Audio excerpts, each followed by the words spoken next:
இந்த நாளிலே நாம் ஆண்டவருடைய சமூகத்தில் காத்திருந்து எடுத்த வார்த்தை எடுத்துக்கொள்ளுங்க. மத்தேயு 3வது அதிகாரம் 8வது வசனம். மத்தேயு 3:8 எடுத்தவங்க வாசிங்க. மத்தேயு 3:8. தலைகளை தாழ்த்தி இந்த வசனங்களில் கரங்களை வைத்து செபிக்கலாம். ஸ்தோத்தரிக்கிறோம் பிதாவே. ஆண்டவரே, எங்களோடு பேசுகிற உம்முடைய வல்லமையுள்ள வார்த்தைகளுக்கு நன்றி. ஆண்டவர், எங்களோடு இந்த வார்த்தை மூலமாக இன்றைக்கு இடைவிடவும் தகப்பனுடைய ஆசீர்வாதம் உண்டாகவும் ஆண்டவரே ஒப்பு கொடுக்கிறோம். கர்த்தர் கிருபையும் இரக்கங்களையும் வெளிப்படுங்க இயேசுவின் நாமத்தில் பிதாவே, ஆமீன்.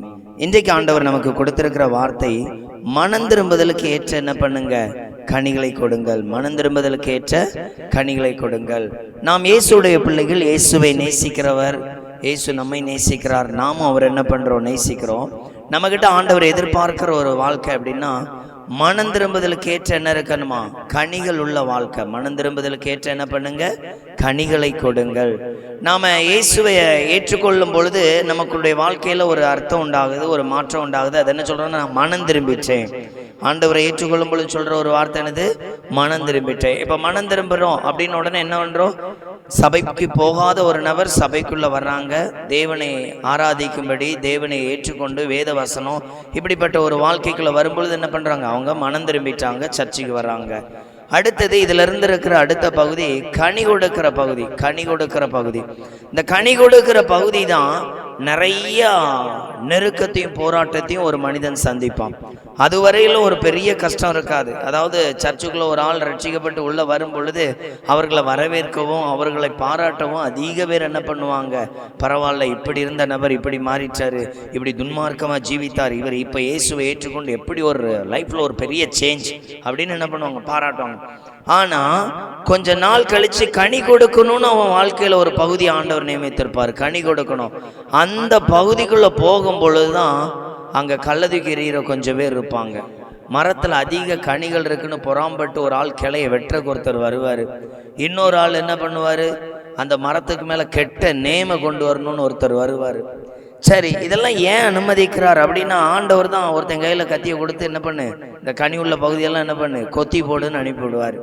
அதை தாண்டியும் மறுபடியும் துளிர் விட்டு மறுபடியும் அந்த மரம் என்ன பண்ணணும், கனி கொடுக்கிற ஒரு பகுதி என்ன பண்ணணும், வந்து அடையணும். அப்போ அப்படி ஒரு பிரயாசப்படும் பொழுதுதான் அந்த மரம் என்னவா இருக்கு அப்படின்னா, கனி கொடுத்து என்ன பண்ணுது, அந்த இயேசு என்கிற மெய்யான யோவான் 15வது அதிகாரத்துல சொல்லப்பட்ட அந்த திராட்சை செடியில அது என்ன பண்ணுது, நிலைத்து இருக்கிறது.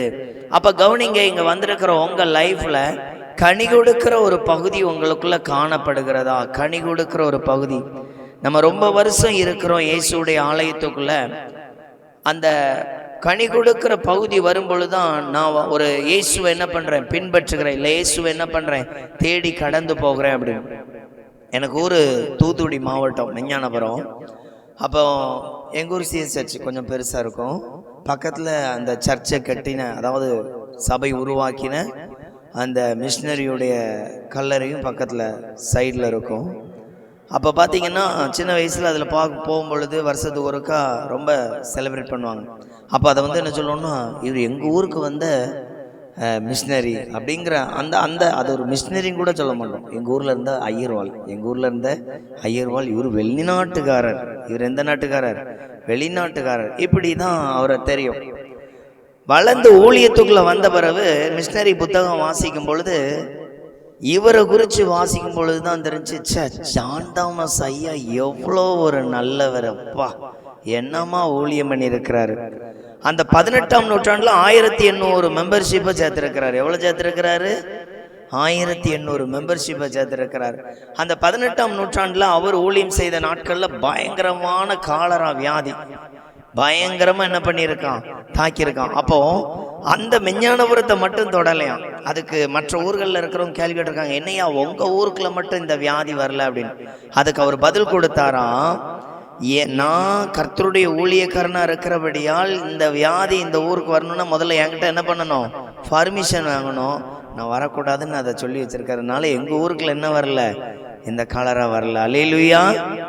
உண்மையிலே படிச்சு நம்ம ஊர்ல இவ்வளோ பெரிய ஒரு ஊழியக்காரர் இந்த ஊர்லயா இருந்திருக்கோம் அப்படின்னு யோசித்து பாருங்க. உங்க சர்ச்சில் ரிங்கல் டோவேன்னு பேர் இருக்கிற, எங்க ஊர் சர்ச்சில் அப்படி பேர் இருக்கிறவங்க அல்லேலூயா சொல்லுங்க பார்க்கலாம்.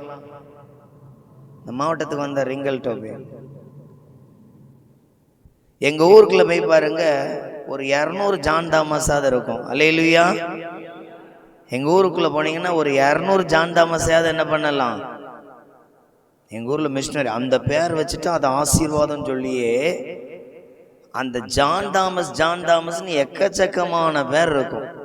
இந்த ஜான் தாமஸ் எப்படி கண்டுபிடிக்கணும்னா, அவன் வந்து OMC தெரு, அவன் கோயில் தெரு, அவன் வடக்கு தெருவில் உள்ள ஒரு பையன், அந்த நபர் பழக்கடை வச்சிருக்காருல அந்த ஜான் தாமஸ், வண்டி ஓட்டுறாருல அந்த ஜான் தாமஸ், இந்த மாதிரி என்ன பண்ணுவோம், அடையாளம் சொல்லுவோம். ஏன் நம்ம ஊர்ல ரிங்கல் டோபி ஏன் மறந்து போயிட்டிய? யோசித்து பாருங்க, நம்ம ஊர்ல ஏன் ரிங்கல் டோபியை மறந்துட்டீங்க? நான் உண்மையிலேயே ஆச்சரியப்பட்டேன். நாசரேத்துக்கு நீங்க போனீங்கன்னா அங்க மர்காசிஸ்னு ஒரு ஊழியர் இருக்கார், மிஷினரி வந்தார். அந்த நாசரேத் ஊர்ல ஏகப்பட்ட மர்காசிஸ்னு பேர் வச்சிருப்பாங்க. அல்லேலூயா. ஏன் அதை வச்சாங்க? முதல்ல உண்மையிலேயே ஜான் தாமஸ்ங்கிறது எங்க ஊர்ல இருக்கிற, இப்போதான் மிஷினரிங்கிறதுன்னு என்னன்னு தெரியும், சின்ன வயசுல தெரியாது. எங்க ஊர் ஐயர்வாள் பேர் ஜான் தாமஸ், அதனால என்ன வச்சிருக்கு, எங்க ஊர்ல நிறைய பிள்ளைகளுக்கு ஜான் தாமஸ் அப்படின்னு வச்சிருக்கு. இப்படி இது தெரியும், மற்றபடி அவர் இவ்வளோ அழகா ஊழியம் பண்ணாருங்கிறது என்ன பண்ணாது, தெரியாது. அப்ப கவனிச்சு பாருங்க, ஒருவர் மனம் திரும்பி கனி கொடுத்தாதான் அங்க ஆத்தும அறுவடை இருக்கும். அல்லேலூயா. இப்ப நம்ம வாழ்க்கையில அப்படி இல்லைன்னா இன்னும் மனம் திரும்புதலே சரியே வரல. மனம் திரும்பதே என்ன வரல, சரியே வரல. ஒரு 5 பிள்ளைகள் சின்ன பிள்ளைகளை வச்சு நான் கூட்டம் நடத்தும் பொழுது வர்ற சத்தம் கூட நீங்க இருக்கிற இவ்வளோ பேருக்கு நடுவில் ஜெபத்துக்கு என்ன வரல, சத்தம் வரல. பாருங்க, நான் உங்களை குறை சொல்றேன்னு நினைக்காதீங்க.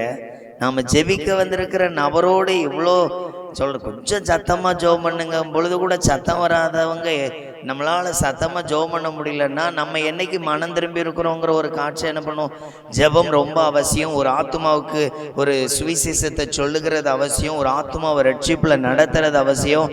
அப்போ எங்க சொல்லப்பட்டிருக்க மனம் திரும்புதலுக்கு ஏற்ற என்ன பண்ணுங்க, கனிகளை கொடுங்கள். கனி உள்ள ஒரு வாழ்க்கையை தேவன் என்ன பண்றாரு, எதிர்பார்க்கிறார். மாற்றங்களை உருவாக்க ஆண்டவர் என்ன பண்றாரு, எதிர்பார்க்கிறார்.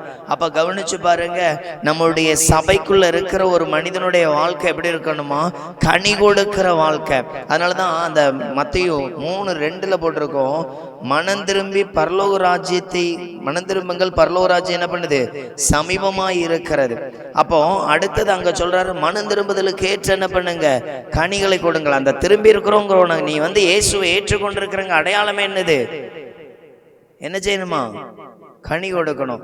பைபிள்ல ஒரு வசனம் இப்படி வரும், இயேசுவை நேசிக்கிறவங்க அல்லேலூயா சொல்லுங்க பார்க்கலாம். அப்ப நிறைய பேர் நேசிக்கவே இல்லை, சத்தத்தையே காணும். இயேசுவை நேசிக்கிறவங்க அல்லேலூயா சொல்லுங்க பார்க்கலாம். பேதுருகிட்ட அவருடைய கடைசி டைம்ல இப்படி ஒரு வார்த்தை கேட்பாரு, சிமோன் குமாரனே, இவள் எல்லாவற்றையும் காட்டிலும் அதிகமாக நேசிக்கிறாயா? ஆமாண்டவரே, அது உமக்கு தெரியும். ரைட். அப்போ என் ஆட்டு குட்டிகளை மேய்ப்பாயாக. மறுபடி 2 3 முறை மறுதளித்தார், 3 முறை கேட்டார். ஆனால் அதே கவனிங்க, நேசிக்கிறாளால மட்டும்தான், அதிகமாக நேசிக்கிறாளால மட்டும்தான் ஊழியம் செய்ய முடியும். அவங்க ஒரு அல்லேலூயா சொல்லுங்க பார்க்கலாம். இப்போ புரிஞ்சிச்சா? கனி கொடுக்கவே இல்லை. நம்ம நேசிப்பெலாம் எப்படி தெரியுமா, சர்ச்சுக்கு வர்றதுக்கும் சண்டே கிளாஸில் உட்கார்றதுக்கும் இந்த சர்ச்சில் மெம்பருங்கிறதுக்கு மட்டும்தான். பைபிள் காலேஜில் ஒரு பாடம் உண்டு, அந்த பாடத்தில் சபைகள்னு வரும், தியாலஜி பாடத்தில்.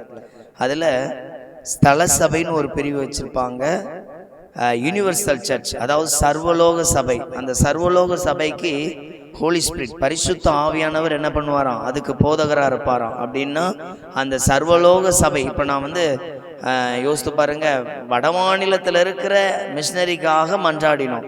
அப்போ இந்த மன்றாட்டை சத்தமா ஜெபம் பண்றதுக்கு இந்த சர்வலோக சபையில மெம்பரா இருந்தா மட்டும்தான் முடியும். நான் சொல்றேன், உங்களுக்கு புரியுதா?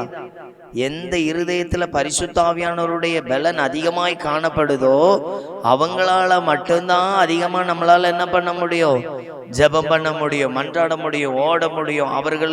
அவர்கள் ரட்சிக்கப்படணும், மற்றவர்கள் மாற்றாடையணுங்கிற ஒரு பிரயாசம் என்ன பண்ணும், ஓடிக்கொண்டே இருக்கும். அதனாலதான் பேதுரு கேட்கிற, எல்லாரை விட அதிகமா நேசிக்கிறேன். ஆமாண்டவரே, உமக்கு தெரியுமே. அப்போ நீ என்ன பண்ணு, நாட்டுக்குட்டிகளை மேய்ப்பாயாக. அப்போ ஆண்டவர் இந்த இடத்துல சொல்றாரு, நீங்க கனி கொடுக்கிற ஒரு வாழ்க்கைக்கு என்ன பண்ணுங்க, வாங்க. கனி கொடுக்கிற வாழ்க்கை உங்க வாழ்க்கையை மாற்றும், உங்களுக்கு ஆசீர்வாதத்தை கொண்டு வரும். நல்லா ஜெபிக்கிறது அந்த குடும்பத்துக்கு ஆசீர்வாதங்க.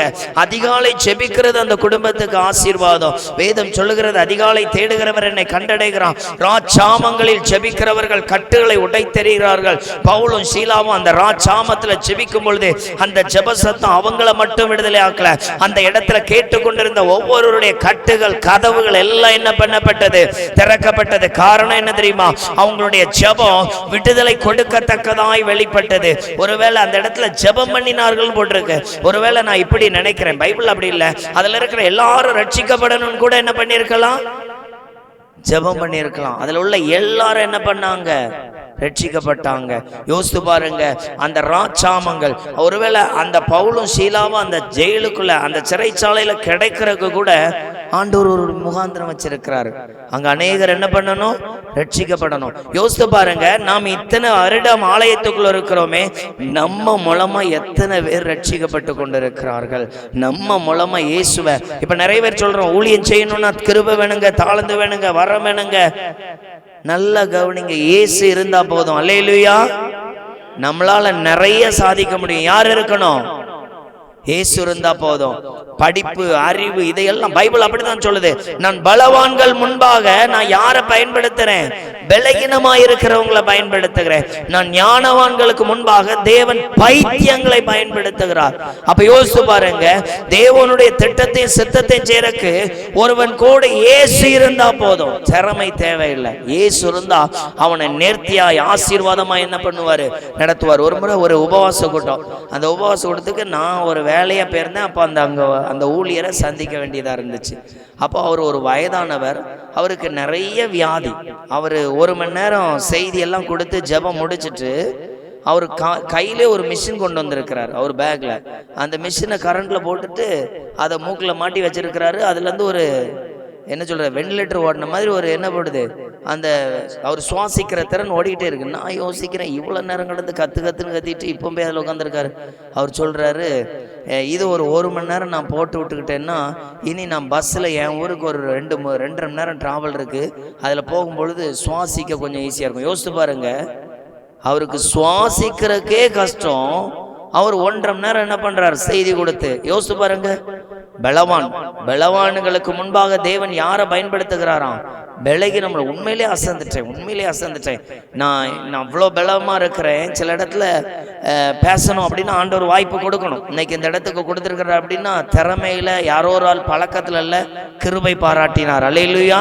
ஆண்டவர் கிருபை பாராட்டினார். அப்போ அந்த தேவ மனிதனுக்கு அவ்வளோ நேரம் ஆண்டவர் என்ன கொடுக்கிறாரு?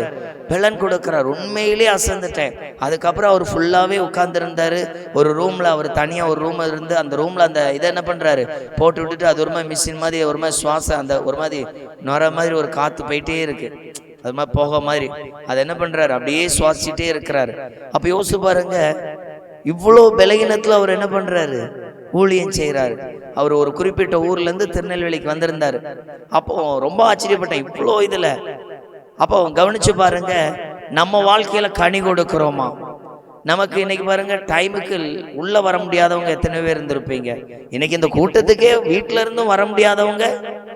அப்போ உண்மையிலே கிருபையை நாம் சுதந்திரிக்கிறதுல இன்னும் குறை உள்ளவர்கள். கிருபை இருந்தாதான் தெய்வ சமூகத்துல இருக்க முடியும். அல்லேலூயா. அப்போ கவனிச்சு பாருங்க, கனி கொடுக்கிற வாழ்க்கையின் பிரயாசங்கள், கனி கொடுக்கறதுக்கு நம்முடைய முயற்சி எவ்வளவு எடுக்கிறோம். அதனாலதான் மறுபடியும் சொல்றேன், மனம் திரும்பினோம், சபைக்குள்ள வந்துட்டோம். இந்த சபைக்குள்ள கனி கொடுக்கிற ஒரு பகுதி இருக்கு இல்லையா, அதுதான் நம்ம வாழ்க்கையில ஆண்டவரை இன்னும் வளர்ச்சி அடைந்துகிட்டே போறோம்னு அர்த்தம். அதனாலதான் ஒருத்தன் 3000 ரூபாய் சம்பளத்துக்கு போய் 10 வருஷம் கழிச்சு அவன் 3000 ரூபாயிலே இருந்தா என்ன சொல்லுவோம்? அவன் வேலை இன்னும் என்ன இல்ல, சரியே இல்லை. 10 வருஷமா நீங்க இன்னும் விசுவாசியாவே இருந்தீங்கன்னா என்ன இல்ல, நம்ம கிட்ட ஏதோ ஒரு ஃபால்ட் இருக்கு. பைபிள்ல எடுத்து வாசிங்க, எபிரேயர் 5:12 எடுத்து வாசிங்க. அந்த வசனம் என்ன போட்டிருக்குன்னு மைக்கு கையில் வச்சிருக்க ஐயா, மைக்கில் போய் வாசிங்க ஐயா. எபிரேயர் 5:12 எல்லாருக்கும் அழகா கேட்கும்.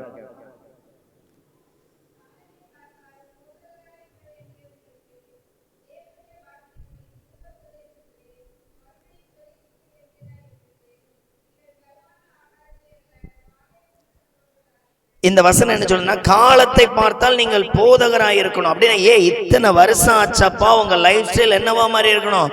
ஒரு நல்ல ஊழியக்காரரா மாறி இருக்கணும். இத்தனை வருஷம் ஆகியும் இன்னும் என்ன பண்ணல? அந்த பகுதிக்கே வராம இருக்கிறீங்களே, என்ன வாழ்க்கை வாழ்ந்து கொண்டு இருக்கிறீர்கள் கிறிஸ்தவ வாழ்க்கையில்? நாம் மறுபடியும் ஆதியிலே தேவன் வானத்தையும் பூமியை சிருஷ்டித்தார், ஆதாம் மூலமாக தேவன் உலகத்தில் மனுஷர்களை படைத்தார் என்று மறுபடியும் உங்களுக்கு போதித்துக் கொண்டிருந்தால் நீங்கள் எப்படிப்பட்ட வளர்ச்சியில் இருக்கிறீர்கள் என்று உங்களை ஆராய்ந்து பாருங்கள். புரியுதா உங்க கிறிஸ்தவ வாழ்க்கை?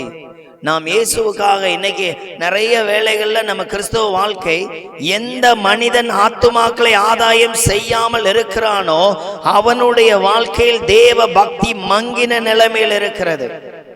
ஒரு மனிதன் ஆத்துமாக்களை ஆதாயம் செய்யாவிட்டால் அவனுடைய பக்தி எப்படி இருக்குன்னா மங்கின நிலைமையில் இருக்கிற. நல்லா கவனிச்சு பாருங்க, ஒரு மரம் எவ்வளவுதான் கிளை விட்டாலும் அந்த மரம் கனி கொடுக்காவிட்டால் அதில் பயன் இல்லை. ஒருவன் எவ்வளவுதான் ஆலயத்துக்குள்ள இத்தனை வருஷமா வரேன், உங்களால் ஒரு ஆத்துமாக்களை ரட்சிப்பில் நடத்த முடியாவிட்டால் உங்களுடைய பரிசுத்த வாழ்க்கையிலும் தேவனோடு இருக்கிற ஐக்கியத்திலும் குறைவு இருக்கிறது. தேவன் எதை பார்க்கிறார்? நம்மளை ஒவ்வொரு நாளும் நம்முடைய தேவைகளை சந்தித்து பலப்படுத்தி ஆசீர்வதித்து நடத்துறாரு. யாராவது ஒருவருக்கு நம்ம சொல்ல மாட்டோமா? ஒரு நாள் கூடி 1 மணி நேரம் தேசத்திற்காக கதற மாட்டோமா? இந்த வாரம் முழுவதும் ஒரு 5 மணி நேரம் கூடி ஜெபிக்கிறதுக்கு நேரம் ஒதுக்க மாட்டோமா? ஆண்டவர் இதை எதிர்பார்க்கிறவராய் இருக்கிறார். அதனாலதான் சொல்ற, காலத்தை இவ்வளவு வருஷத்தை பார்த்தா நீங்க போதகராய் இருக்கணுமே. ஐயோ, நீங்க உங்களுக்கு மறுபடியும் நான் என்ன பண்ண வேண்டியிருக்கு? மறுபடியும் உபதேசிக்க வேண்டியிருக்கு. நீங்க பைபிள்ல பாத்தீங்கன்னா தெரியும், தெசலோனிக்கே பட்டணத்துல அப்போஸ்தலர்ல பவுல் அந்த தெசலோனிக்கே பட்டணத்துல யூதர்களுக்கு ஒரு ஜெபாலயம் இருக்கும். 3 ஓய்வு நாள்ல தேவன் வேத வசனங்களை அவர் என்ன பண்ணாராம்? தேவ வார்த்தையை அங்க போதித்தார்னு இருக்கும். அந்த 3 பிரசங்கம் இல்ல ஒரு 5 பிரசங்கமே பண்ணாருங்களா, அதை கேட்டா அவ்வளவு பேரும் ஊழியக்காரங்களா மாறினாங்களாம். அல்லேலூயா. நீங்க அதே பவுல் எழுதின 1 தெசலோனிக்கேயர் 1வது அதிகாரம் அதுல இருக்கிற அந்த குறிப்பிட்ட அந்த அதிகாரம் முழுவதும் வாசிங்கன்னா அவங்க எப்படி எல்லாம் பிரிச்சுள்ள இருந்தாங்க, எப்படி மாறினாங்க, அதன் பின்பு எப்படி ஊழியக்கார ஆனாங்க முதற்கொண்டு அந்த அதிகாரத்துல என்ன பண்ணுது? காணப்படுது. யோசித்து பாருங்க, இத்தனை வருஷம், ஒரு வருஷத்துக்கு இன்னைக்கு சராசரி குறைஞ்சது 200 பிரசங்கம் கேட்கிறோம். அல்லேலூயா. எத்தனை பிரசங்கம் கேட்கிறோம்? சண்டே சர்வீஸ் 50 போட்டா புதன்கிழமை, அது போக யூடியூப்ல இன்னைக்கு தட்டுற இடத்துலலாம் என்ன வருது? செய்தி வந்துகிட்டே இருக்கு. இவ்வளோ செய்தியும் கேட்டு எப்படிதான் இருக்கிறோம்? கொஞ்சம் கூட வளர்ச்சி இல்லை. ஒரு ஸ்கூலுக்கு ரொம்ப நாளா பிள்ளை போயிட்டே இருக்கு, எழுத்து வரல, ஹேண்ட் ரைட்டிங் இன்னும் தெளிவாகல. என்ன சொல்லுவோம்? இந்த பிள்ளை சரியா படிக்கவே மாண்டிக்கு. அங்க போனா ஒரே விளையாட்டு, அங்க போனா யாருக்கும் கீழ்ப்படியவே இல்லை. இப்ப அப்படியே உங்களை கற்பனை பண்ணி பாருங்க, இத்தனை வருஷம் ஆயும் என்ன வரல? மாற்றம் வரல, வளர்ச்சி வரல. அப்ப தேவன் அங்க சொல்ற வார்த்தை அதுதான். காலத்தை பார்த்தா நீங்க எல்லாம் யாரா மாறி இருக்கணும்? போதகரா மாறி இருக்கணும். ஆனா இன்னும் நான் மறுபடியும் என்ன பண்றேன்? மூல உபதேசம் என்ன அர்த்தம்? புதிய ஏற்பாட்டுல மூல உபதேசம் அப்படின்னா என்னது? உங்களுக்காக இயேசு பிறந்தார், உங்களுடைய பாவத்திற்காக அவர் சிலுவை சுமந்தார், அவர் மரித்தார், மீண்டும் உயிரோடு எழும்பினார், ஒரு நாள் மத்திய வானத்தில் வருவார்னா இது மறுபடியும் என்ன பண்றேன்? இந்த மூல உபதேசத்தை ரிட்டன் என்ன பண்றேன்? சொல்லிக்கிட்டே இருக்கிறேன். அப்போ ஒவ்வொரு வாரமும் நமக்குள்ள வளர்ச்சியடையாத ஒரு பகுதி என்ன பண்ணுகிறது? காணப்படுகிறது. அதனாலதான் ஆண்டவர் சொல்றாரு, நீங்க என்ன பண்ணுங்க? மனம் திரும்புதலுக்கு ஏற்ற கனி உள்ள வாழ்க்கைக்கு என்ன பண்ணுங்க? வாங்க. கனி உள்ள வாழ்க்கையை சுதந்திரிக்க என்ன பண்ணுங்க? ஆயத்தப்படுத்துங்க. நான் ஜெபம் பண்ணும் பொழுது சிலரை குறித்து ஆண்டவர் தெளிவாய் காண்பித்த காரியம், அப்படிப்பட்ட அந்த இருதயம் அப்படியே போட்டு வச்சா ஒரு கதவு எப்படி ரொம்ப நாள திறக்காம இருக்குமோ அப்படி உங்கள சிலரை நான் பார்த்தேன். அப்படின்னா என்ன அர்த்தம்? இந்த ஜெப வேளையில துளி கூட ஜெப வாஞ்சை இல்லாம இருக்கிறவங்கள நான் பார்த்தேன்.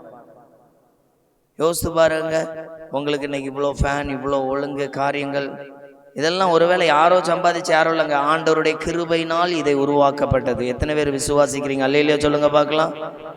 இங்க போட்டிருக்கிற எல்லா பொருட்களும் நம்மளுடைய பண சம்பாத்தியத்தில் உண்டானதல்ல, தேவன் இரக்கம் பாராட்டினதனால். ஒவ்வொரு மாதமும் நம்ம வேலை செய்கிற இடத்துல சேலரி வாங்குறோம்னா அந்த சேலரிக்கு நாம திறமசாலி இல்லை, ஆண்டவர் எனக்கு என்ன பண்ணாரு? இந்த மாதம் முழுவதும் வேலை செய்ய பலனையும் சுகத்தை ஆரோக்கியத்தை என்ன பண்ணாரு? கொடுத்தார். அதனால் நான் என்ன பண்ணேன்? இந்த வருமானத்தை பெற்றுக்கொண்டேன், இந்த சூழ்நிலையை அழகாக்கி கொடுத்திருக்கிறாரே. அப்போ நம்ம எவ்வளோ ஆயத்தமாக வரணும் யோசித்து பாருங்க.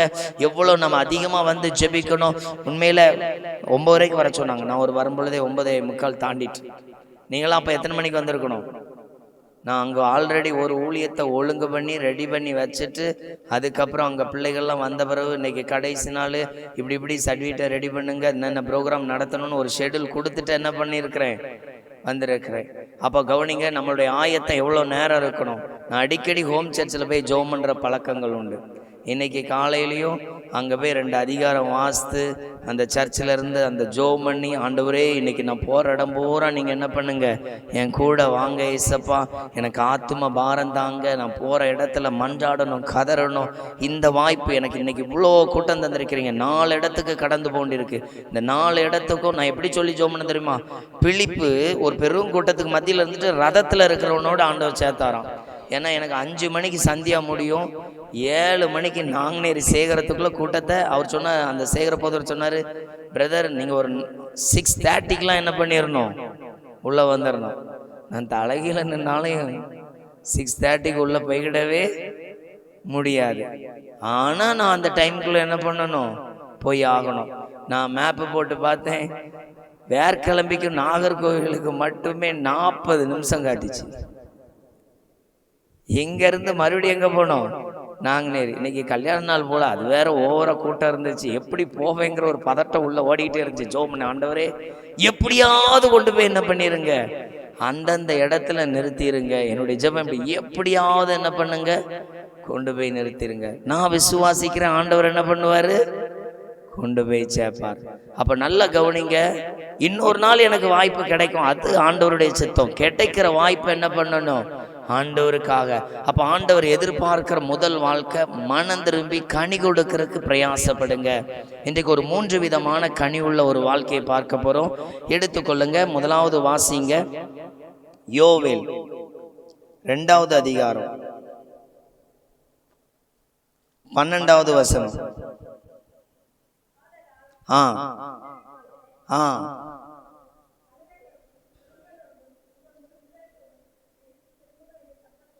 இந்த இடத்துல ஆகையால் நீங்க கர்த்தரிடத்துல திரும்பணும். எங்க திரும்பணுமா, முழு இருதயத்தோடு. முழு இருதயம் அப்படிங்கிற ஒரு லைஃப் என்ன தெரியுமா, நான் ஆண்டவருக்காக மட்டும்தான் வாழ்வேன் அப்படிங்கிற ஒரு லைஃப் தான் என்னது, முழு இருதயத்தோடு ஒருத்தன் கர்த்தரிடத்துல என்ன பண்றான், திரும்புகிறான். அப்போ மனம் திரும்புதலுக்கு ஏற்ற கனிகளை கொடுங்கள். இங்க சொல்லப்பட்டிருக்கிற வார்த்தை, நீங்க என்ன பண்ணுங்க, கர்த்தரிடத்துல என்ன பண்ணுங்க, திரும்புங்க. அழுகையோடும் புலம்பலோடும். உண்மையிலே நம்முடைய வாழ்க்கையில இன்னும் நான் நல்லா ஜெபம் பண்ணணும் ஏசப்பா, இன்னும் நிறைய நேரம் முழங்கால் படிட்டு இருக்கணும், இன்னும் தேவ சமூகத்தில் அதிக நேரம் காத்திருக்கணும், நான் அதுக்காக அழணும். சில வேளையில கடன் வந்துட்டு, பிரச்சனை வந்துட்டு, வியாதி வந்துட்டு சிலர் அழுது ஜெபம் பண்றதை பார்த்திருக்கிறேன். நீங்க கூட அப்படி ஜெபம் பண்ணிருப்பீங்க, ஆண்டவரே என் வீட்டுல இந்த நன்மை நடக்கணும், இந்த அற்புதம் நடக்கணும். அழுக வருதில்ல, இதே போல ஒரு ஸ்பிரிச்சுவல் வாழ்க்கைக்காக கண்ணீர் வெடிச்சு ஜெபம் பண்ணணும். ஆண்டவரே நான் உங்களுக்கு உங்க பாரத்தை ஏற்றுக்கொண்டு நான் ஜெபம் பண்ணணும். ஆண்டவரே அழிந்து போற ஆத்துமக்களுக்காக கதறணும்னா எனக்கு உங்க கிருபை தாங்கன்னு அதற்காக ஒருவன் மன்றாடணும். கனி உண்டாவதற்காக ஒருவன் என்ன பண்ணணும், கதற வேண்டும். நல்லா கவனிச்சு பாருங்க. கடந்த நாட்கள்ல ஒரு இடத்துக்கு கடந்து போகும் பொழுது அங்க வியாதியோடு இருந்த ஒரு தம்பிக்காக அவங்க ஃபோன் மூலமாக தகவல் சொல்லியிருந்தாங்க, இந்த மாதிரி ரொம்ப சீரியஸாக இருக்கிறான் அப்படின்னு. டீமில் எல்லாரும் ஜெபம் பண்ணோம். அந்த பையன் வந்து இறந்து போயிட்டான். அதாவது அவனுடைய வியாதி அதிகரிச்சுட்டு இறந்து போயிட்டான். மறுபடியும் ஒரு மாதம் கழித்து அவங்க ஏரியாவில் சேகர சர்ச்சில் கன்வென்ஷன் கூட்டம். அந்த கன்வென்ஷன் கூட்டத்தில் பேசும்படியாக கர்த்தர் கிருபை செஞ்சுருந்தார். அதனால் அந்த கூட்டத்துக்கு போயிருந்த பொழுது அந்த ஊரில் அந்த அம்மா தெரிஞ்சிருக்கிறாங்க, இன்னாரு நம்ம சேகரத்துக்கு வந்திருக்கிறாங்க அப்படின்னு சொல்லி அழைப்பு கொடுத்துருந்தாங்க. அந்த வீட்டுக்கு போயிருந்தேன். அந்த அம்மா அந்த பையனுக்கு கடைசியாக நடந்ததெல்லாம் சொல்லிம்மா, அந்த கடைசியாக நடந்த அந்த கடைசி ஒரு நிமிடத்தை அவங்க சொல்லும் பொழுது ஏங்கி அழுது சொன்னாங்க. அதை பார்த்த உடனே எனக்குள்ள அவ்வளோ ஒரு வேதனை, அவ்வளோ ஒரு பாரம். எனக்கு ஃபோனில் ஜெபம் பண்ணது கேட்டிருந்தாங்க, ஜெபம் பண்ணேன். பையன் இறந்துட்டான். அவங்கள நேரில் சந்திக்க கேட்டபோது நான் போனேன். சரி, ஆண்டவருடைய ஆறுதல் சொல்லி ஜெபம் பண்ணிட்டு வருவோம். அந்த கடைசி ஒரு நிமிடத்தை அப்படி லைவாக ஒரு வீடியோ பார்த்தா எப்படி இருக்கும் அப்படி சொன்னாங்க. அந்த பையனை நான் பஸ்ஸில் கூட்டிகிட்டு வந்தேன்யா, வீட்டுக்கு அனுப்பி விட்டாங்க. திடீர்னு என் பையன் அப்படியே அப்பா நான் படுக்கிறேன் அப்படின்னு எங்கள் வீட்டுக்காரோடைய மடியில் இருந்தான். அவன் அப்படியே கண்ணு ரெண்டும் அப்படியே ஒரு மாதிரி உள்ளே போச்சு. என் வீட்டுக்காரர் அவனை அப்படியே தட்டுனாரு. கொஞ்ச நேரத்தில் அவனுக்கு மோஷன் அப்படியே தண்ணியாக போச்சு. கொஞ்ச நேரத்தில் என் பையன் இறந்துட்டான். அந்த தாயார் அதை சொல்லிட்டு அழுகருக்கு ஐயோ அவ்வளோ அழுதாங்க. நம் தேசத்தில் ஒரு நாளைக்கு எத்தனையோ பிள்ளைகள் மருத்துவமனையில் வியாதியாக இருக்கிறாங்க. நான் இயேசுவை நேசிக்கிறவனாக இருந்தால் மட்டும்தான் ஒருவன் வியாதியாக இருக்கும் பொழுது அவனுக்காக அழணும்னு தோணும். நான் கடமைக்காக பேர் கிறிஸ்தவனாக இருந்தால் நான் சர்ச்சுக்குள்ளே வருவேனே தவிர மற்றவனுக்கு ஆசீர்வாதமாக இருக்க மாட்டேன். ரிங்கல்டோவே ஜெர்மன் தேசத்தில் உங்களை போல வாழ நினைச்சிருந்தா அவர் இந்த மாவட்டத்துக்கு என்ன பண்ணியிருக்க மாட்டாரு, பாடுபட்டிருக்க மாட்டாரு. அவர் உங்களுக்கு ஆசீர்வாதமா இருக்கணும்னு விரும்பினதுனால கர்த்தர் நீ ஆசீர்வாதமா இருப்பாய், நீ எங்க ரிங்கல்டோவையே நீ குமரி மாவட்டத்துக்கு ஆசீர்வாதமா இருப்பாயின்னு என்ன பண்ணாரு, அனுப்பிவிட்டார். யோசித்து பாருங்க, உங்க வாழ்க்கையில எத்தனை நாளை கடந்து வந்திருக்கிறீங்க. உங்க வாழ்க்கையில சொல்ல முடியுமா நான் ஒரு சர்ச்சு கட்டுற அளவுக்கு அநேக ஆத்துமாக்களை கொண்டு வந்தேன்னு உங்களால சொல்ல முடியுமா? யோசித்து பாருங்க, எத்தனை பேர் அப்படி உழைக்கிறவங்களா இருக்கிறோம். நான் அந்த ரிங்கல்டோபையுடைய சில பகுதியை வாசித்தேன். அவருடைய சகோதரி ஒரு லெட்டர் அனுப்பியிருந்தாங்களாம், உனக்கு திருமணம் பார்க்க எல்லாம் என்ன பண்ணியிருக்கிறேன், ஒழுங்கு பண்ணியிருக்கிறேன், நீ எப்போது நம்முடைய தேசத்துக்கு. அப்போ அதுக்கு அவர் பதில் போட்டிருந்தாராம், இந்த தேசத்தினுடைய கிளைமேட்டு சூழ்நிலைகள் என்னுடைய சரீரம் முழுவதும் என்ன பண்ணிருச்சு, மாறிடுச்சு. திருமணத்துக்கு நான் ஆயத்தம் இல்லாமல் இருக்கிறேன், அதனால அது எனக்கு வேண்டாம். உங்களுக்காக இதெல்லாம் தியாகம் பண்ணி இருக்கிறாரு. என்னைக்காவது ஒரு 2 மணி நேரம் ஜெபம் பண்ணுங்கன்னா 2 மணி நேரம் தியாகம் பண்றதுக்கு இங்க ஒரு ஆளும் இல்லை. யோசித்து பாருங்க, சரியான டைமுக்கு உள்ள வர்றதுக்கு நம்மளால முடியல.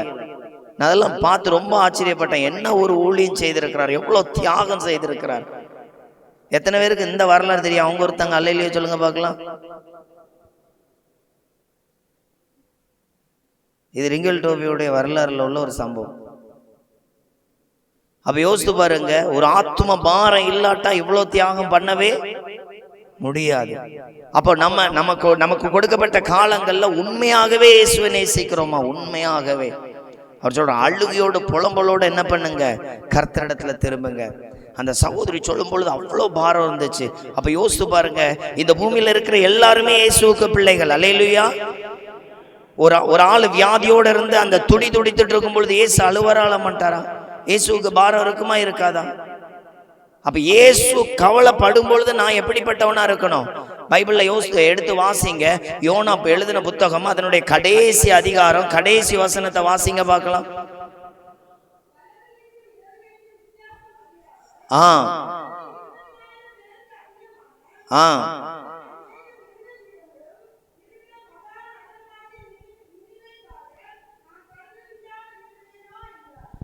தேவனுக்கு ஒரு பாரம் இருக்குதான். அந்த நினிவே மேல பரிதவிக்கிற அந்த சூழ்நிலையை பார்த்து அவர் என்ன பண்றாராம், பரிதவிக்கிறாராம். யோசித்து பாருங்க, நமக்கு எத்தனை ஆத்துமாக்கள் மேல பரிதவிக்கிற ஒரு எண்ணங்கள் வருகிறது.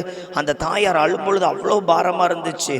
அது சொல்லுது, இனி என் பையன் கிடைக்க மாட்டான்யா, இனி என் பையன் அவ்வளோதான்யா, என் பையனை எங்கெங்கெல்லாம கொண்டு போனேன். அந்த 4 நாள்ல அவங்க செலவு பண்ண பணம் மட்டும் 2.25 லட்சம் ரூபா செலவு பண்ணாங்களாம் அந்த பையனுக்கு. ஒரு சின்ன வீடு தான், ரொம்ப வசதியானவங்களாம். அவங்க ஏதோ ஒரு டிரைவரு இதெல்லாமே எடுத்து என்ன பண்ணியிருக்கிறாங்க, கொண்டு போய் மருத்துவமனையில் கட்டி இருக்கிறாங்க, கதறி இருக்கிறாங்க. யோசித்து பாருங்க, எவ்வளோ துடிச்சிருப்பாங்க அந்த கடைசி நிமிடம். அவங்க சொல்லும் பொழுது அவ்வளோ பாரமாக இருந்துச்சு. யோசித்து பாருங்க, இன்னைக்கு கூட இங்கே ஜெபம் பண்ணுற நேரத்தில் எத்தனை மருத்துவமனையில் வியாதி நிமித்தம் வேதனையோட சில இடத்துலலாம் பார்த்துருக்குறேன். அந்த கேன்சர் சென்டருக்கு மாதத்துக்கு ஒரு முறை ஒரு டீமோட இணைந்து நான் ஜெபிக்க கடந்து போயிருந்தேன். அப்போ அந்த இடத்துல சிலவங்களுக்கு அந்த ஹீமோ வலி தாங்க முடியாமல் அவங்களால அந்த எந்திக்க கூட முடியாது. அந்த வாமிட் அந்த சரீரம் முழுவதும் அவ்வளோ ஒரு வேதனையில் இருப்பாங்க. அவங்க அவங்க அவங்க அவங்க முகத்தை பார்க்கும் பொழுதே அவ்வளோ பரிதாபமாக இருக்கும். ஒரு முறை ஒரு தம்பி அந்த கேன்சர் சென்டரில் பார்த்துருந்தேன். அவனுக்கு ரொம்ப வயசுலாம் இருக்காது, ஒரு 20 வயசு தான் இருக்கும். அவனுக்கு தலையில் கேன்சராம். அவன் இப்படி சொல்லி அழுதான், எனக்கு மட்டும் ஏன் இயேசு இந்த வியாதியை கொடுத்தாரு? எல்லாரும் நல்லா ஜாலியா இருக்கும் பொழுது பாருங்க, நான் டெய்லி ஒவ்வொரு நாளும் இந்த மாத்திரை சாப்பிடணும், இந்த இந்த இந்த மருந்து எடுக்கும் பொழுது என்னால வலியை தாங்கவே முடியலன்னு அந்த பையன் அழுத அழுகைக்கு ஒரு அளவே இல்லை. ஒரு வாலிப தம்பி எவ்வளோ வேதனையில துடிச்சான் தெரியுமா? அவன் ஜெபம் பண்ற வரைக்கும் அமைதியா இருந்தான். ஜெபம் பண்ணி முடிச்சுட்டு இதெல்லாம் கேட்டுட்டு அவன் கேட்டான், ஏன் கடவுள் இப்படி பண்ணாரு, ஏன் எனக்கு இயேசு இப்படி கொடுத்தாரு, பாருங்க என் சரீரம் எப்படி இருக்குன்னு. அப்ப யோசித்து பாருங்க, நாம் செபிக்க வேண்டிய பிள்ளைகள், இது செபிக்கக்கூடிய காலங்கள். இன்னைக்கு நாம கண்ணீர் சிந்தாமல் இருப்போமானால் இனி ஒரு காலம் நமக்கு கிடைக்காது. கிடைக்கிற காலங்கள்ல தருணத்துல அதனாலதான் மனம் திரும்பணும். ஜெபம் பண்ற அளவுக்கு மனம் திரும்பணும், மற்றவர்களுக்காக மன்றாடுகிற அளவுக்கு மனம் திரும்பணும். 1 மணி நேரம் 2 மணி நேரம் ஒரு 10 பேரை கூட்டு வச்சு ஜெபக்குழு நடத்த தெரிகிற அளவுக்கு மனம் திரும்பணும். அந்த அளவுக்கு நம்முடைய வாழ்க்கையில இயேசுவின் ஐக்கியத்தில் கற்றுக்கொண்டு வளருகிற ஒரு மனம் திரும்புதல் இருக்கணும். அதுதாங்க கனி கொடுக்கிற வாழ்க்கை. நம்ம சொல்றோம், நான் அன்பு காட்டுறேன். உங்க அன்பு ஒருத்தனை ரட்சிப்புல நடத்தலையே, அந்த அன்பு போலியானது. உங்க அன்பு 4 தெருவுல இறங்கி இயேசு நல்லவர்னு ஒரு வீட்டுக்குள்ள போய் ஜெபம் பண்ண முடியல அப்படின்னா அந்த அன்பு சரியில்லை. அந்த அன்பு இயேசுவை குறித்து என்ன பண்றது இல்ல, பேசுகிறது இல்ல. அப்படிப்பட்ட மாற்றத்தை தேவன் நம்ம இடத்துல என்ன பண்றாரு, இன்னொரு நாள் அங்கே ஒரு நாளை நீங்கள் சந்திக்காவிட்டால் அந்த ஆத்மா ஒரு நாள் உங்களை குறிச்சே கம்ப்ளைண்ட் பண்ணும். ஐயா, உங்க கிட்ட நிக்கிற இந்த நபரை எனக்கு தெரியும், உங்களை பத்தி என்கிட்ட சொல்லவே இல்லைன்னு என்ன பண்ணும், அது நம்மை குறித்து குற்றப்படுத்தும். அப்ப கவனிச்சு பாருங்க, கொடுத்த நாட்கள்ல எவ்வளோ இயேசுக்காக வாழ விரும்புறீங்க, எவ்வளோ இயேசுக்கு பிரியமா வாழ விரும்புறீங்க. நமக்கு 1000 பாடு இருக்கும், 1000 கஷ்டங்கள் இருக்கும், 1000 நெருக்கங்கள் இருக்கும். நாம் மற்றவர்களுக்காக நாம ஜெபத்துல வளர்ச்சி அடையும் பொழுது தேவன் நித்தமும் நம்மை ஆசீர்வதிப்பார். அல்லேலூயா. அப்ப கவனிச்சு பாருங்க, நாம் எவ்வளவுக்குள்ள தேவனுக்கு பிரியமாய் ஆயத்தப்படுகிறோம். அப்போ வியாதிஸ்தர்களே இவ்வளவு கஷ்டப்படுகிறவர்கள் இருக்கிறாங்க, இவ்வளவு கண்ணீரோடு இருக்கிறவங்க இருக்கிறாங்க, இவ்வளவு போராட்டத்துல இருக்கிறவங்க இருக்கிறாங்க. ஒருவனுடைய வாழ்க்கையை மாற்ற ஒருவனுக்குள்ள எவ்வளோ ஜெபம் இருக்கணும், எப்படிப்பட்ட மாற்றம் இருக்கணும். அங்க சொல்லப்பட்டிருக்கிற, நீங்க என்ன பண்ணுங்க, இயேசுவின் இடத்துல இப்படி திரும்புங்க. அது எப்படி இருக்குதான், அழுகையோட புலம்பலோடு என்ன பண்ணுங்க, முழு இருதயத்தோடு என்ன பண்ணுங்க, என்னிடத்தில் திரும்புங்கள் என்று கர்த்தர் சொல்கிறார். அப்போ ஒரு மனிதனுடைய வாழ்க்கையில தேவன் மற்றவர்களை ரட்சிக்கணும், இல்ல எல்லா ஜனங்களையும் கர்த்தரிடத்துல கொண்டு வரணும்னா உங்களுடைய மன்றாட்டின் ஜெபம் அவ்வளவு பலம் வாய்ந்ததா இருக்கணும்.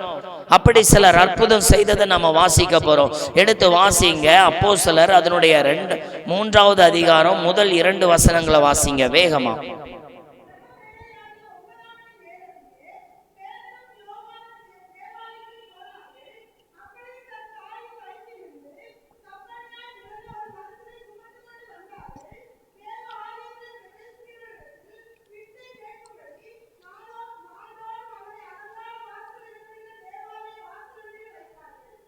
இங்க சொல்லப்பட்டிருக்கு, பேதுரு யோவானுக்கும் லைஃப்ல ஒரு ஸ்டைல் வச்சிருக்கிறாங்க, ஜெப வேலை. அது 9ஆம் மணி வேலை. ஒருவேளை அந்த ஊர்லயே ஒரு ஜெப டைமா இருந்திருக்கலாம். அந்த நேரத்துல இவங்க ஜெபாலயத்துக்கு வர்றாங்க.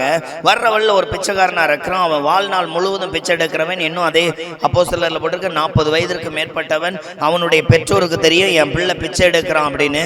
ஆனா அந்த இடத்துல சொல்லப்பட்டிருக்கிற அடுத்த ஒரு முக்கியமான பகுதி, ஒரே சந்திப்புல அவர்கள் வாழ்க்கையை மாற்றி விட்டார்கள். அல்லேலூயா. அவனுடைய பிச்சை எடுக்கிற வாழ்க்கை என்ன பண்ணிட்டு மாறிட்டு, அதே ஆலயத்துல அவன் துள்ளி குதித்து தேவனை என்ன பண்ணினான், மகிமைப்படுத்தினான். எத்தனை கட்டப்பட்டவர்கள் கடன் பட்டத்துல, நெருக்கத்துல, போராட்டத்துல வாழ முடியலன்னு இருக்கிறாங்களோ, ஆசீர்வாதமா இருக்கணும். இதை தேவன் நம்மகிட்ட என்ன பண்றாரு, எதிர்பார்க்கிறார். நம்ம வாழ்க்கை அப்படி மாற்றமா இருக்கா? எந்த நபர் அதிகமாய் ஜனங்களுக்காக தேவன் விரும்புறது போல அழிந்து போற ஆத்துமக்களுக்காக, இதோ வலதுகைக்கும் இடதுகைக்கும் வித்தியாசம் அறியாத ஜனங்களுக்காக ஒரு மனிதன் பரிதவிக்கிறானோ, அவர்களால மட்டும்தாங்க ஒரு ஆத்துமாவை மாற்றம் செய்ய முடியும். அப்ப நம்ம அப்படிப்பட்ட ஒரு பிரயாசமான ஒரு லைஃபுக்குள்ள, அப்படிப்பட்ட தேவனோடு இணைந்திருக்கிற ஒரு வாழ்க்கைக்குள்ள வர்றோமா? ஜான் ஹைடன் அப்படிங்கிற ஒரு மிஷனரியை குறித்து வாசித்தேன். அவர் பாத்தீங்க அப்படின்னா அமெரிக்காவில இருந்து பஞ்சாபுக்கு வந்திருக்கிறாரு. கிட்டத்தட்ட 7 ஆண்டு ஊழியம் செஞ்சிருக்கிறாரு. எத்தனை ஆண்டு? 40 வயசுல வந்திருக்கிறார், 47 வயசுல அவர் மரித்தே போயிட்டார். 40 வயசுல வந்து 47 வயசுல என்ன பண்ணிட்டாரு? மரித்தே போயிட்டார். அவருடைய மரணத்துக்கு காரணம் அந்த புத்தகம், அந்த ஸ்டோரி முழுவதும் நான் வாசித்தேன். அதுல ரொம்ப அதிகமா இருந்த ஒரு சம்பவம் தெரியுமா? உபவாசம் பண்ணினார், ஜெபம் பண்ணினார், உபவாசம் பண்ணினார், ஜெபம் பண்ணார், நைட்டெல்லாம் காத்திருந்து ஜெபம் பண்ணார். அவர் ஒரு திட்டம் போட்டார். எப்படி தெரியுமா? ஆண்டவரே, இந்த வருடம் முழுவதும் டெய்லி ஒரு ஆத்மா தந்து இந்த வருடத்துல 400 பேருக்கு நான் ஞானஸ்தானம் கொடுத்து சபையில என்ன பண்ணணும்? சேர்க்கணும். அடுத்த வருடம் அதே திட்டத்தை போட்டார். 400 ரெடி ஆயிடுச்சு. இனி எனக்கு 800 ஆத்துமாக்களை தந்து என்ன பண்ணுங்க? ஆயத்தப்படுத்துங்க. அவர் மும்பை பல இடங்கள்ல எழுப்புதல், இரவு கூட்டம், அது இதுன்னு போட்டு அவருக்கு கடைசியில் ஒரு கட்டத்தில் அவருக்கு சில வியாதிகள் வந்து 47 வயதுல மரித்து போயிட்டார். யோசித்து பாருங்க, எவ்வளவு உற்சாகமா ஓடி இருக்கிறாரு. பார்க்க வேணா ஒரு சின்ன வயசுல இருந்திருக்கலாம். நான் அதை படிச்சுட்டு கொஞ்ச காலம்தான் வாழ்க்கை, ஆனா ஆண்டவருக்காய் வாழ்ந்தார். அல்லேலூயா. அவருடைய வாழ்க்கை, அவருடைய ஓட்டம், அவருடைய ஜெபம், யோசித்து பாருங்க. நம்மளுடைய ஜெபம் எவ்வளவு அதிகமா இருக்குது. மற்றவங்களுக்காக அந்த குழுவா இணைந்து ஜெபிக்க, உருவாக்க நம்ம பிரயாசப்படுறோமா? நம்மளை ஆயத்தப்படுத்திக் கொள்றோமா? அதனாலதான் பேதுருவும் யோவானும் வந்தாங்க. அவனுக்கு முன்பாக ஒருவன் பிச்சை எடுக்கிறவன் காணப்பட்டான். அவனுடைய லைஃபையே மாத்துற அளவுக்கு இவங்க கிட்ட என்ன இருந்துச்சு? அந்த ஆவிக்குரிய ஆசீர்வாதம் இருந்தது. அந்த மாம்சத்தை மாற்றக்கூடிய நன்மையான ஆசீர்வாதம் இருந்தது. நம்ம பிள்ளைகளை மாத்தி இருக்கிறோமா? இன்னைக்கு நம்மள நிறைய பேரு அந்த தேவ பலத்துல நிற்பதுல எப்படிதான் இருக்கிறோம்? குறை உள்ளவர்களா இருக்கிறோம். எடுத்து வாசிங்க பார்க்கலாம். 2 சாமுவேல். அடுத்த ஒரு நபரை பார்க்க போறோம். இப்ப நம்ம ஒரு நபரை பார்த்தோம். இவர்கள் தேவனுடைய ஆசீர்வாதத்தை என்ன பண்ணாங்க? வெளிப்படுத்தி காட்டினாங்க. அடுத்த ஒரு நபர் இயேசுவை பின்பற்றி இயேசுவை ஏற்றுக்கொண்ட பின்பு எல்லாத்தையும் இழந்தவர். எடுத்து வாசிங்க. 2 சாமுவேல் 1வது அதிகாரம் அதனுடைய 5வது வசனத்தை வாசிங்க. 2 சாமுவேல் 1:5 அப்படியா இருக்கு?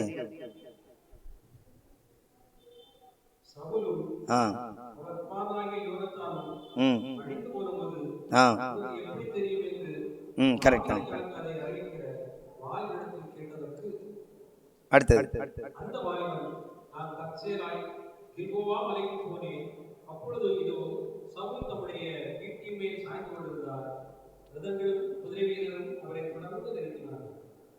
போதும். இப்ப இந்த வசனம் நமக்கு தெரியும். இந்த பகுதியில் சவுல் இறந்து போனதையும், இந்த வந்த வாலிபன் அவருடைய தலையை அறுத்து அந்த மகுடத்தை எடுத்து தாவீதிடத்துல கொண்டு வர்ற சம்பவம் தான் இதுல இருக்கு. இப்ப நல்ல கவனிங்க. இந்த நபர் யார் அப்படின்னா அமலேக்கியன். இந்த நபர் யாரு? அமலேக்கியன். ஆண்டவர் ஒரு நாள் இந்த சவுல்கிட்ட சொல்லியிருப்பாரு, இன்ன கூட்டத்தை அழிக்கணும்னு சொல்லியிருப்பாரு. அந்த கூட்டத்துக்கு பேர் என்னது? அமலேக்கியன். அங்க ஒண்ணுமே என்ன பண்ணக்கூடாது? மீதியே வைக்க கூடாது. அங்க இருக்கிற எல்லாத்தையும் அழிச்சிடணும். அங்க ஒண்ணு மிச்சம் வச்சதுனால கடைசியில் அவன் மகுடத்தை தட்ட வந்தது யாருதான்? உங்க வாழ்க்கையில் ஆண்டவருக்கு கீழ்ப்படியாத நிமித்தம் எத்தனை ஆசீர்வாதத்தை இழந்திருப்பீங்க. உங்க வீட்டுக்குள்ள போராட்டம் இருக்கு, பிரச்சனை இருக்கு, ஆண்டவருக்கு கீழ்ப்படியில். ஆண்டவர் இது வேண்டாங்கிறாரு, அதை எடுத்து வச்சிருக்கிறீங்க. ஆண்டவர் ஜெபம் பண்ணுங்கிறாரு, அந்த நேரத்துல தூங்கிட்டு இருக்கிறீங்க. ஆண்டவர் கூடி நீ தேவனை தேடுங்கிற ஒரு காலம் சொல்றாரு, நம்ம தேடுறதில்ல. அப்போ நம்ம வாழ்க்கையில சமாதானத்தை என்ன பண்ண முடியாது? பார்க்க முடியாது. உங்கள நிறைய பேர் கவலையோடும் கஷ்டத்தோடு இருக்கிறீங்க. ஆண்டவர் சொன்னாரு, மனம் திரும்பி என்னுடைய சமாதானத்தையும் நன்மையை பெரும்படியா இன்னைக்கு பேசுன்னு அனுப்பி விட்டாரு.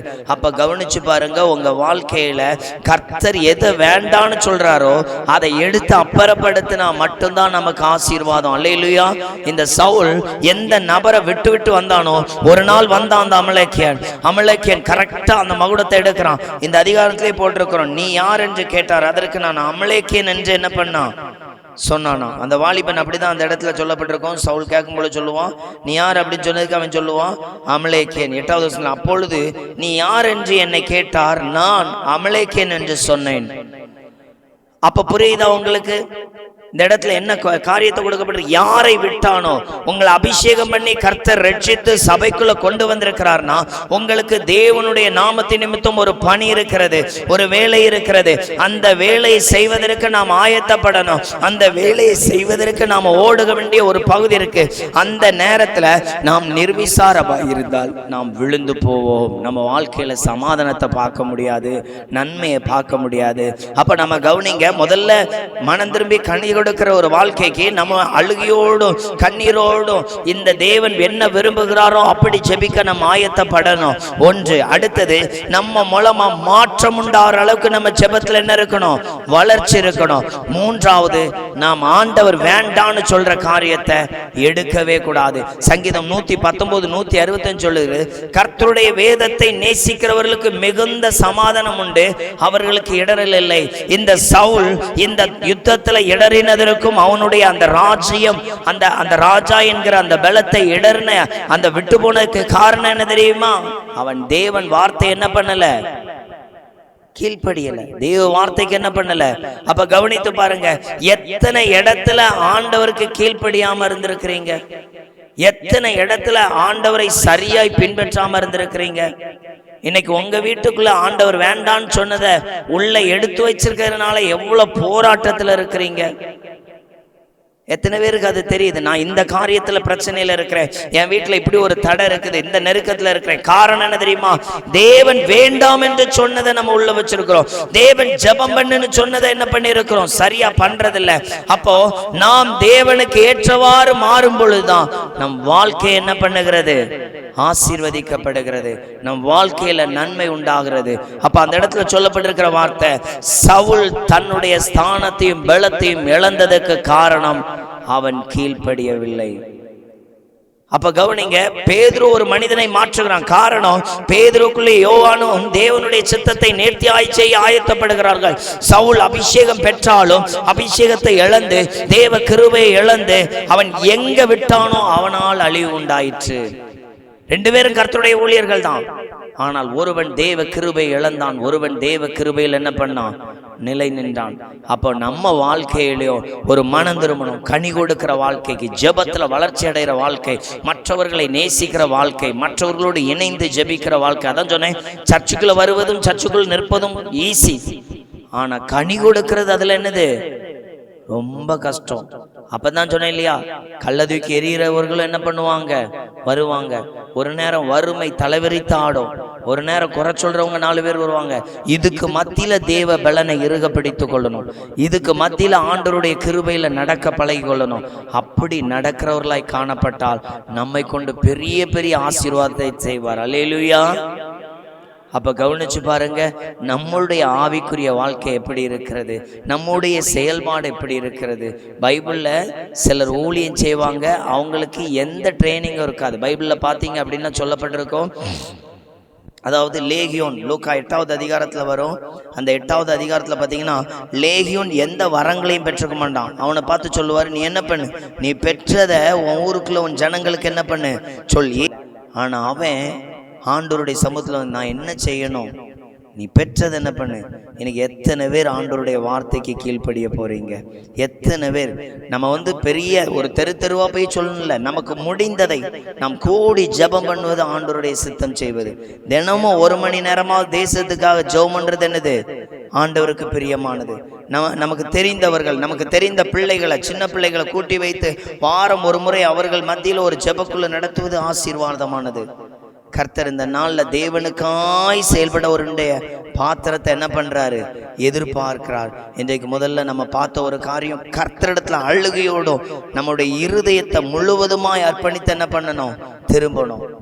சவுலை பார்த்தோம், யாரை விட்ட எங்க கீழ்ப்படியிலையோ அதை நிமித்தம் அவனுக்கு அழிவு உண்டாயிற்று. மூன்றாவது நம்ம பார்த்த ஒரு நபர் பேதுரு. அந்த பேதுருடைய லைஃப்பை பார்த்தீங்க அப்படின்னா அது எவ்வளவு அழகா இருந்துச்சு அப்படின்னா, அவர்களுடைய வாழ்க்கை மற்றவர்களுக்கு ஆசீர்வாதமா என்ன பண்ணப்பட்டது? காணப்பட்டது. எழுந்திருக்கலாமா? நாம் அப்படியே ஜெபித்து முடிக்க போகிறோம். ஆண்டவர் கொடுத்த வார்த்தைக்கு நேராக இன்றைக்கு கவனித்துக் கொள்ளுங்க. நீங்கள் மனம் திரும்புவது உங்களுக்கு ஆசீர்வாதம். நீங்கள் மனம் திரும்புவது தேவனுடைய நன்மைகளை சுதந்திரிக்கிறதா இருக்கும். இன்றைக்கு ஆண்டவர் சொல்லுகிறார், உங்க ஜெப வாழ்க்கையில ஒரு பெரிய மாற்றம் உண்டாகட்டும். நீங்க ஜெபிக்கிற பிள்ளைகளாய், மற்றவர்களுக்காய் ஜெபிக்கிற பிள்ளைகளாய் உங்களை ஆயத்தப்படுத்திக் கொள்ளுங்க. ஒவ்வொருவரும் அப்படியே ஸ்தோத்திரம் பண்ணுங்க பார்க்கலாம். நமக்கு தெரியாத ஒரு வசனத்தை எடுக்கல, தெரிந்த பகுதி, அடிக்கடி வாசிக்கிற பகுதி, பகுதி.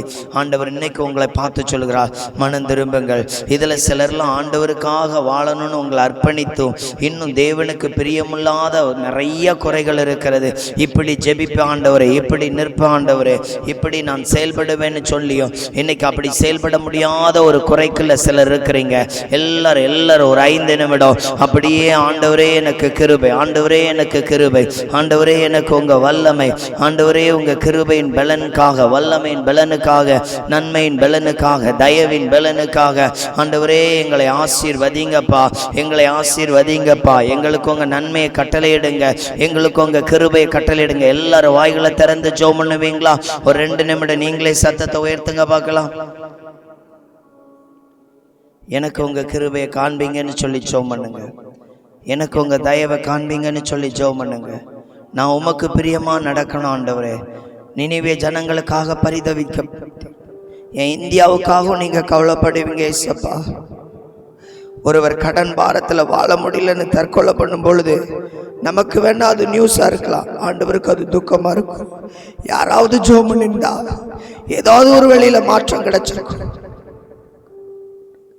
ஆண்டவரை நோக்கி பாருங்க. நானும் உமக்கு பிரியமாய் வாழ விரும்புகிறேன் ஏசப்பா, நானும் உமக்கு பிரியமாய் வாழ விரும்புகிறேன் ஏசப்பா. கிருபையை கட்டளையிடுங்க. நானும் உமக்கு பிரியமாய் வாழ விரும்புகிறேன் ஏசப்பா, நானும் உமக்கு பிரியமாய் வாழ விரும்புகிறேன். நானும் ஒரு நல்ல செபக்குழு நடத்த விரும்புகிறேன் ஏசப்பா.